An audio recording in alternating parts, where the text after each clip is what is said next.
Hey, this is Mr. A, and this is a lesson on type 4 ionic compounds. Those are ionic compounds with a polyatomic ion. Now you'll remember that poly means many, right? So that means that we're going to have some combination of atoms that when grouped together form an ion.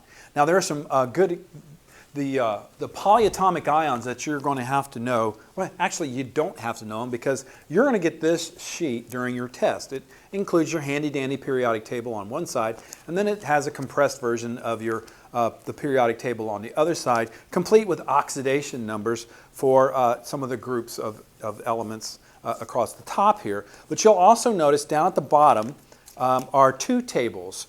We've talked about, or we'll be talking about in a different lesson, the special ions, those ions that have more than one oxidation number. And today we're going to be talking about the polyatomic ions, and that's in this table right here. I've reproduced that list of polyatomics right here on the board, and let me just point out a couple of things. We have ammonium and acetate and chlorate and hydroxide and nitrate. And then those are the names, and then these are the chemical formulas, if you will, for these particular ions. So let's take a look at ammonium first. So it's NH4 with a 1+ charge. So if you could look at a microscope with this ammonium ion, it has the nitrogen in the middle, and then it is surrounded by hydrogens. And it's bonded in this way. Okay, so you can see I've got 1, 2, 3, 4 hydrogens. 4 is indicated by the subscript in the formula, and then I've got the 1 nitrogen. Now, if you were to look at the electrons that are being shared in this and the lone pairs, you would find out there's a discrepancy of 1 electron, and that's why this configuration actually has a 1+ charge. So this combination of atoms of these elements is grouped together and is an ion with a charge of 1+. And we can actually use that ion, this ammonium cation because it's positive, we can use it to combine with anions and make compounds. Okay? For example, let's take this ammonium anion, which is an NH4 1+, and we could put that with any anion that has a -1 charge. That would be a match made in heaven, right? So let's just say, I don't know, you know, all the halogens have a -1 charge, so our good old friend chlorine or fluorine or any of those, that would have a 1-, right? So here's ammonium and chlorine, and because they have oxidation numbers that are different signs, they could come together and become a compound, an ionic compound, NH4Cl, just written like that. This is a match made in heaven because this is a 1- and a 1+. We treat this polyatomic as a unit, so we don't break this apart, we just use it as an ion. Okay, so let's show how, this lesson I'm going to show you how to go names to formulas and formulas to names for these type 4s.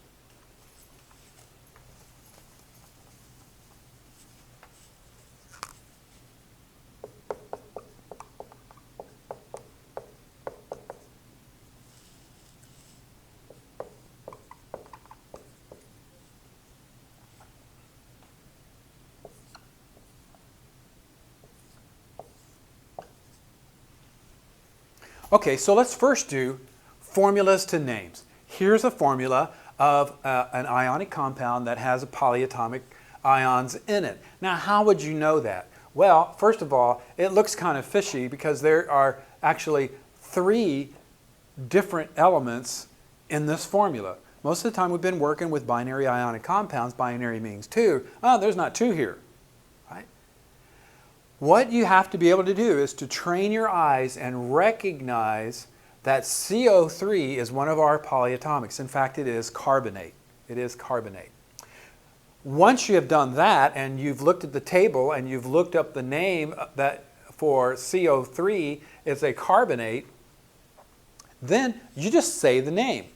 You know, this is Ca, that's calcium, calcium carbonate, calcium carbonate. Let's do another one.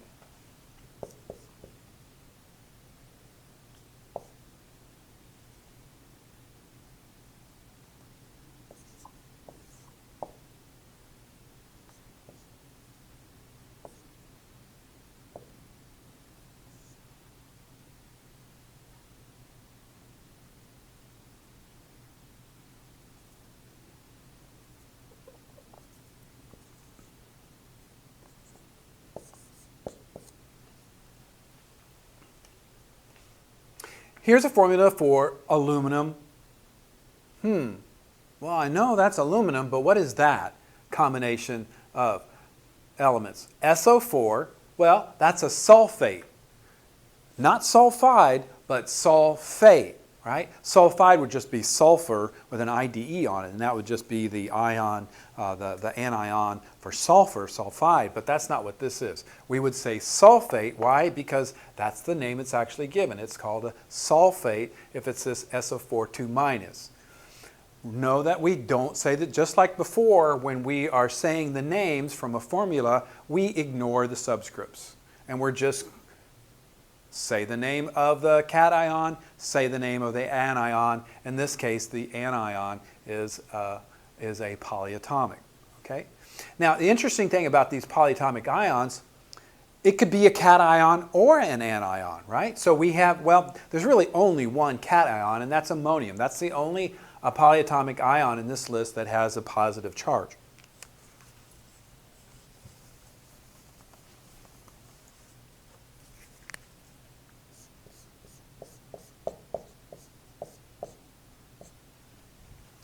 So try your hand at this. What would you call this?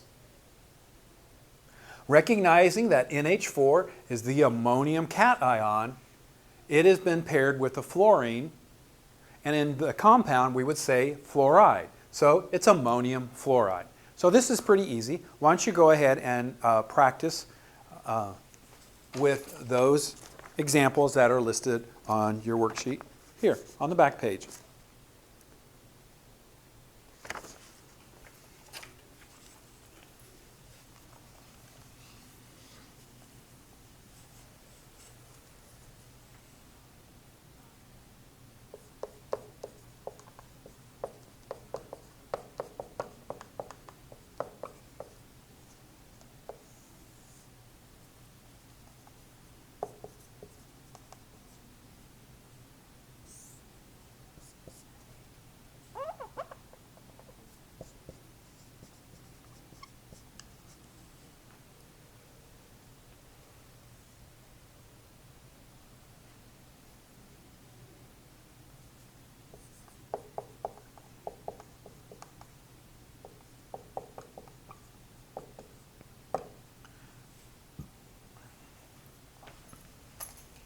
All right, now let's do names to formulas. Names to formulas for type 4 ionic compounds, and those are ionic compounds with a polyatomic ion. So when we are given a name and we have to do a formula, let's go back to our upside down T-chart, and that'll help us figure out what subscripts to use in the formula. Because remember, in the name, there are no subscripts. We actually ignored the subscripts when we were saying the name from the formula, so if someone says the name, there's going to be no subscripts in it, right? We have to figure out what those are. If you look at this, aluminum nitrate. Now, aluminum, by now you should recognize that as the element aluminum. And it's in group 13. We know that it is a cation, and it has a 3+ oxidation number. Aluminum nitrate. Now, if you're not being careful, you might read that as nitride. That is not nitride, that is nitrate. ATE. So that should give you a clue that you should look at this list of polyatomics and see if we can find nitrate. In fact, here it is, the NO3 1-. Okay. We treat NO3 as a group, okay? So we have to write all of those over here, and here's our aluminum. Now you just proceed as normal. You would sum up the oxidation numbers on this side. There's only one, so that bring that 3 down, and there's only 1 on this side. Now those two don't total up to be 0, so we're going to have to add another particle. In this case, it's a polyatomic ion, which is the particle which we're adding. 2 is not going to be enough. Actually, 3 is going to be enough to do it, right? So that a -1, a -1, a -1 is going to give us the 3- over here, and these two are both going to add to be 0. Nothing new about the way we're doing the T-chart here, except for the fact that we're treating the polyatomic as a group, right? You can't bust it up. So, how many times have I written AL on this side? We have written it once. I don't need a subscript. It's an implied 1, so if I have it once, I just write that. Now, I've written NO3 3 times.